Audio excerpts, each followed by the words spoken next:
Zaboravite na sve druge pite s jabukama. Ovo je prava čokoladna magija.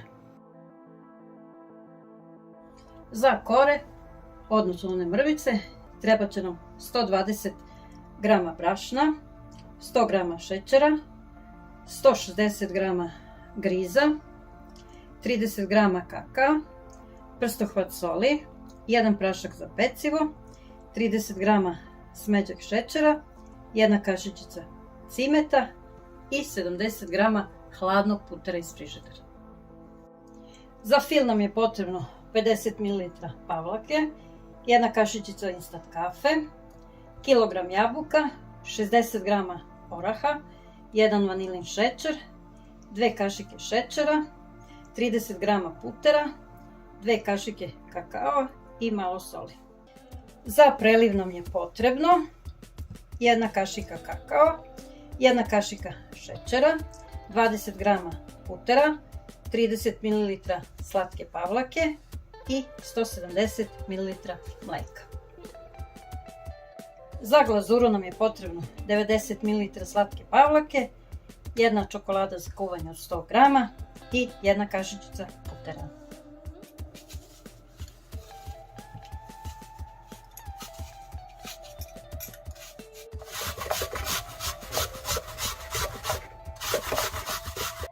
Malo soli na početku, natera jabuke da odmah proplaču. Moramo da izbacimo taj višak soka jer želimo da grizu piti pije mleko i puter, a ne vodicu iz jabuka. Ostavit ćemo 5 do 10 minuta neka stoji.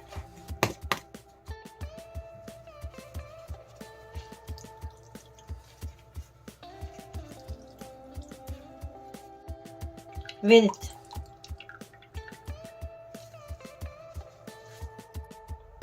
srednja temperatura.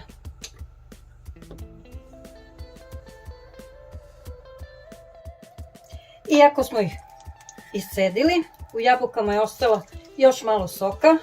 Sada ćemo ih prodinstati na puteru da taj sok postane gust kao sirup. To će biti baza našeg fila.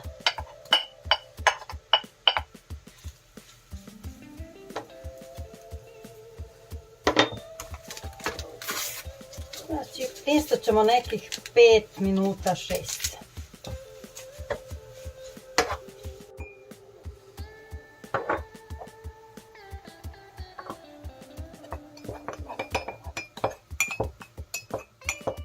Uključujemo srednju temperaturu, pavlaku podgrejemo, treba da nam bude vrela. Kakao ne sipam direktno u suve sastojke.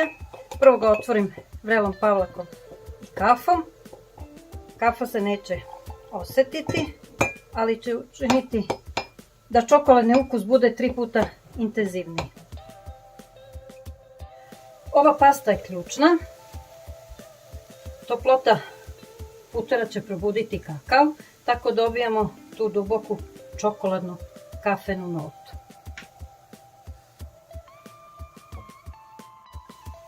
Isključujemo i dodajemo orah. Još jedno minutu, 2. Preliv, lagana vatra, mlijeko i pavlaka.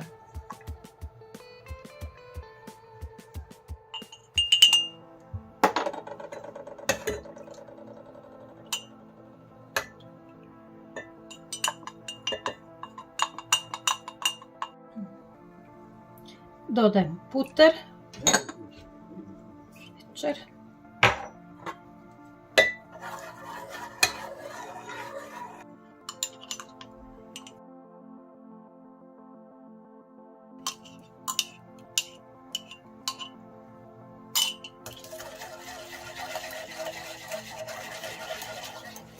čim se puter otopi, sklanjam preliv, znači to je za 1 minutu, 2.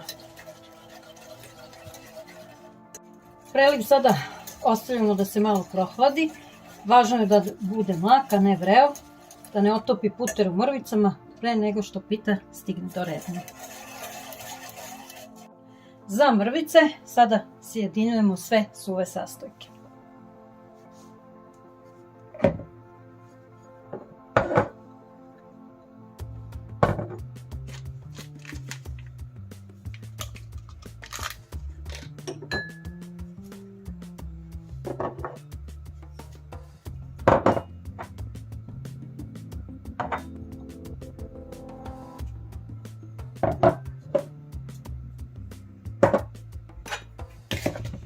I izmešamo dobro. Sečemo puter na listiće, dodajemo i pravimo mrvice. Ovdje ne tražimo glatko testo. Hladan puter je tajna. On će u rerni stvoriti male vazdušne džepove i učiniti da se korice bukvalno tope u ustima. Mažemo pleh puterom.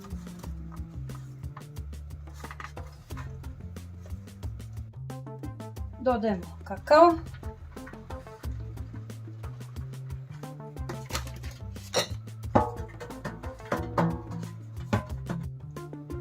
Uključujemo rernu na 180 stepeni. I krećemo da slažemo. Sipamo ovaj prvi sloj.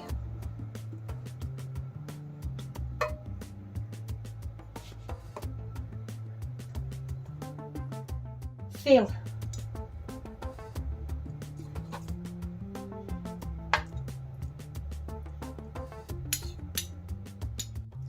Nemojte se truditi da ovo poravnate.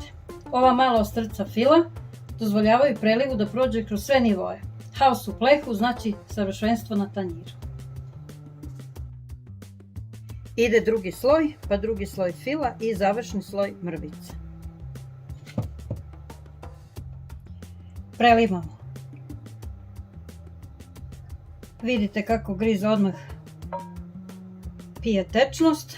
Svaki suvi deo koji sada vidite posle 45 minuta u rerni postaće mekan i kremast. Ide u rernu na nekih 45 do 50 minuta.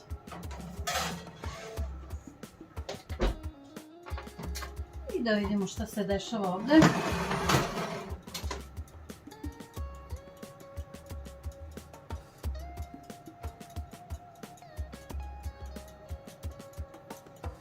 Pustit ćemo još jedno 2-3 minuta. Pa da vidimo šta smo mi ovdje uradili.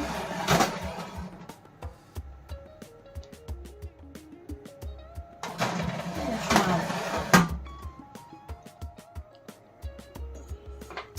Vadimo pitu. I ostavit ćemo jedno 15 minuta da se malo prohladi. Uključujemo srednju temperaturu, dodajemo pavlaku i puter. Čekat ćemo da se zagreje. Dodajemo čokoladu i sve fino otopimo. Mešajte. Sklanjamo i ostavljamo da se prohladi.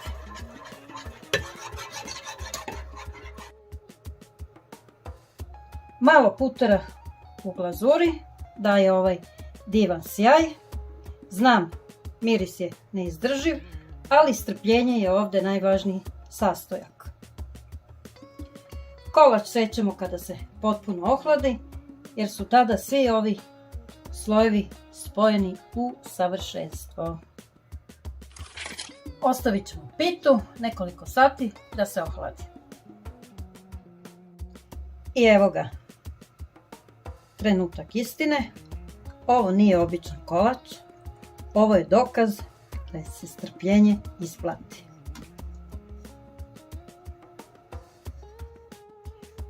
Ovo je ozbiljan dezert. Uživajte u svakom zalogaju.